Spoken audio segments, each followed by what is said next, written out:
olmalı, doğru mu? Beşlikçi olmalı. Yerinden tutkat dayanır. Doğulan günün kutlu olsun canım.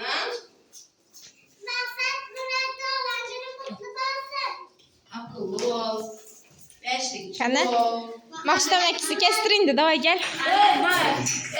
Çepek çalma. Happy birthday to you.